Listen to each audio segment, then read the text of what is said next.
What led to the significant reduction of California's size? California is renowned as the most populous state in the United States and ranks as the third largest by land area. Yet it once encompassed more than double its current size.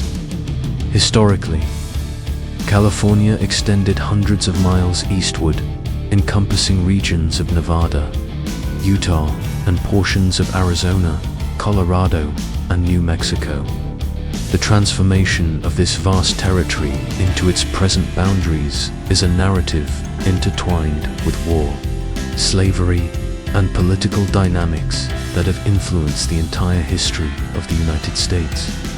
The Spanish were instrumental in designating this extensive region as Alta California.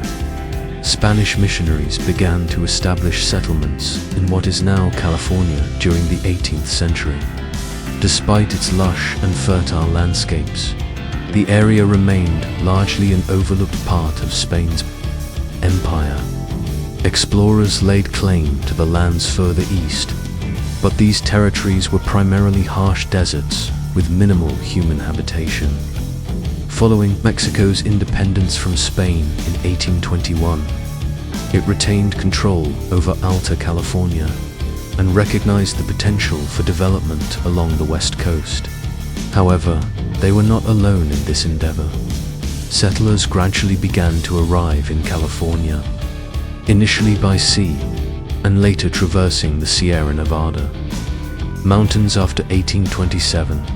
The majority of these settlers were American Protestants who were reluctant to be governed by Mexican Catholics. The situation escalated when war erupted between Mexico and the United States in 1846, primarily over the contentious issue of Texas. The United States swiftly capitalized on the pro-American sentiments prevalent among the population of California. A small contingent of U.S. troops, led by Captain John Fremont, entered the territory overland to bolster the Bear Flag Revolt initiated by local pro-Americans.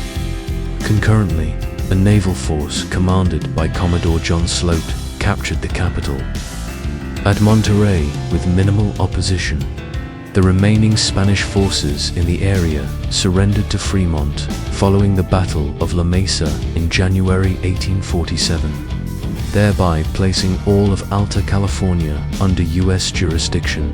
A provisional military government was established until appropriate governance could be arranged during peacetime.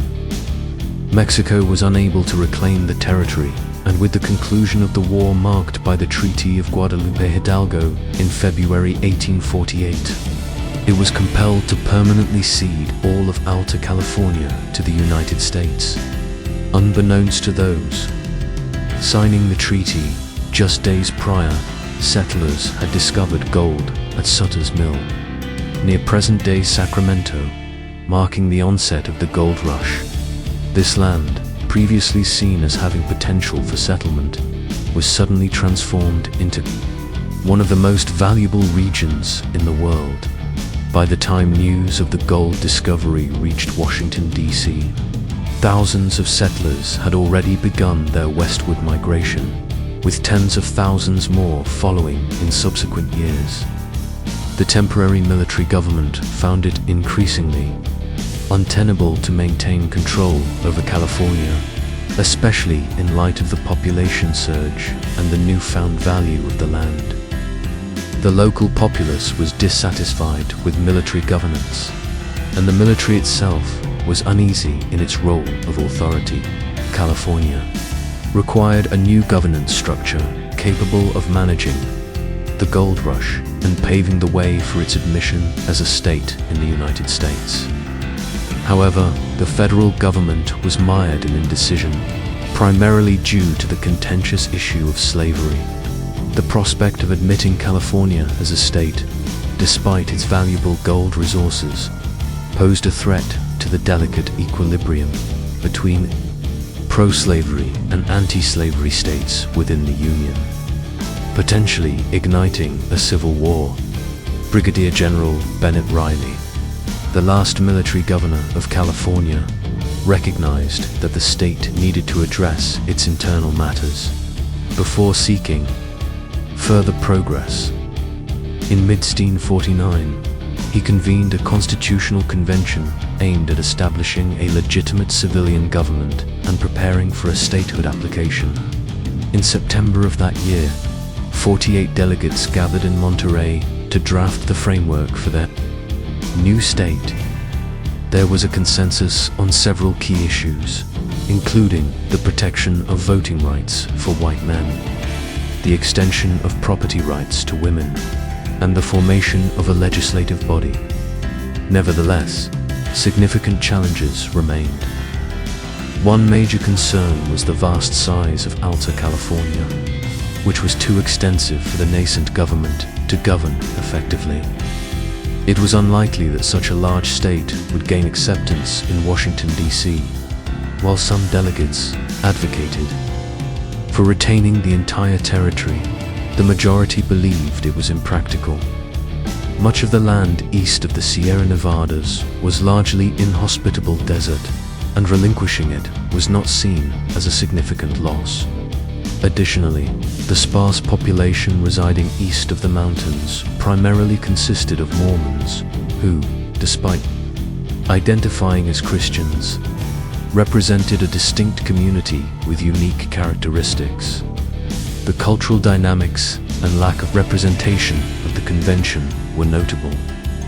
Concurrently, the Mormons were investigating the potential for establishing their own state in the Eastern Territory, which they intended to name Deseret.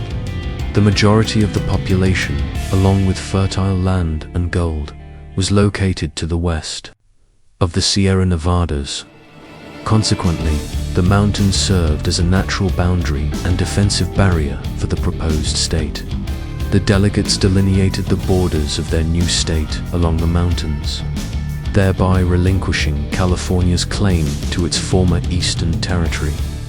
This proposal required congressional approval, which meant California had to confront the era's most pressing issue: slavery. While slavery had been practiced only on a limited scale in California, the delegates were predominantly in favor of declaring the state free. The pro-slavery faction was too small to counter their stance. Yet even the most principled opponents of slavery recognized that declaring themselves a free state would provoke significant opposition in Washington. Despite these challenges, the state constitution was completed in October and subsequently ratified by popular vote in November. Following this, 2 senators were chosen to travel to the capital to seek approval and admission into the Union. Captain Fremont's military achievements secured him one of the Senate seats, while the other was awarded to William Gwynn, a Tennessee native with his own pro-slavery inclinations. Upon their arrival in the capital, Fremont and Gwynn encountered a nation teetering on the edge of war.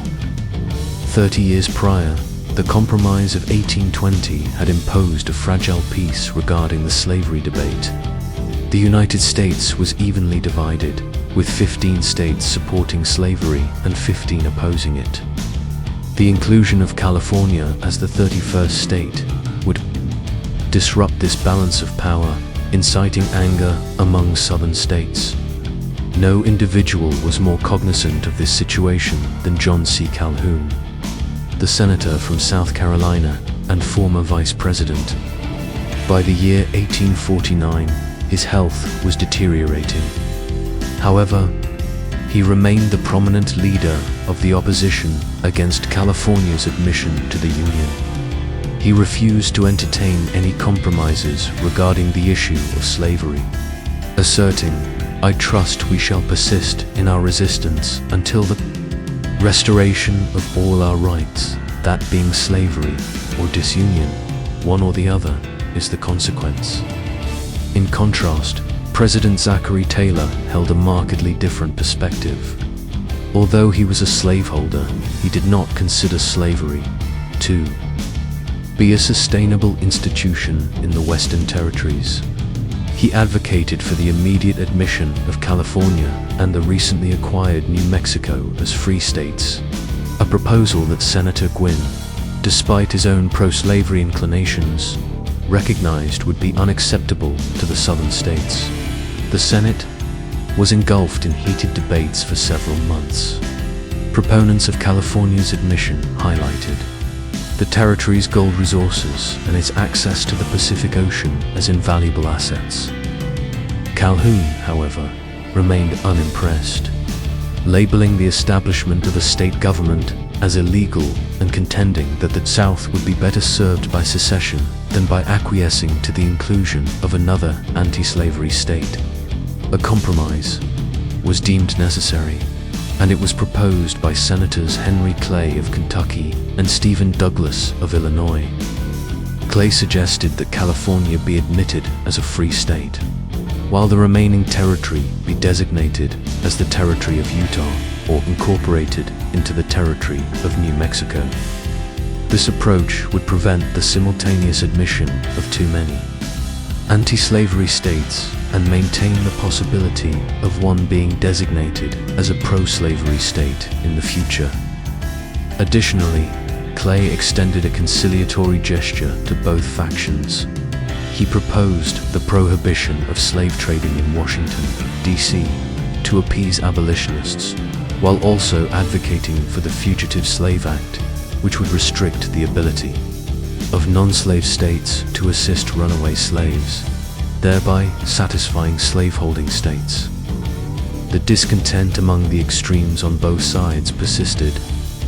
Calhoun vehemently opposed the situation, while President Taylor also expressed his dissatisfaction. Hardline abolitionists viewed it as an intolerable moral compromise. However, fate intervened. Senator Calhoun passed away in March, followed by President Taylor in July, leading to the appointment of the more moderate Millard Fillmore, who endorsed the compromise. A poignant appeal from Senator Daniel Webster of Massachusetts urged the public to support Clay's compromise to preserve the Union and avert a civil war over slavery. This time, the effort succeeded, and after receiving approval from both the Senate and the House of Representatives, the Compromise of 1850 was enacted into law. California was admitted as the 31st state, with its former Eastern Territory designated as the Territory of Utah, which would later be divided into the present-day states of Utah, Nevada, Colorado, and Arizona, along with a portion in New Mexico. History indicates that the compromise provided only a brief respite from the slavery debate. Yet that decade of peace was hard-earned. California could have potentially lost even more territory in subsequent years had the pro-slavery faction prevailed. Following its statehood, a small but vocal group of Southerners and Hispanic Californians, including Senator Gwynne, advocated for the southern region of the state to secede and form their own pro-slavery state, which they referred to as Colorado. They argued that their culture and society were too distinct from the more urbanized northern region. This scenario nearly materialized when the PICO Act passed the state legislature in 1859, proposing to divide the state. However, the election of President Abraham Lincoln in 1860 and the subsequent outbreak of the Civil War effectively quashed these plans. Efforts to divide the vast state have been made since that time, yet none have proven successful.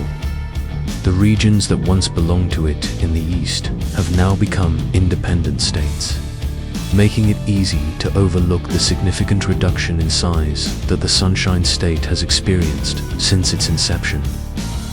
After 174 years, California's borders remain intact despite the numerous political, social, and economic changes that have occurred.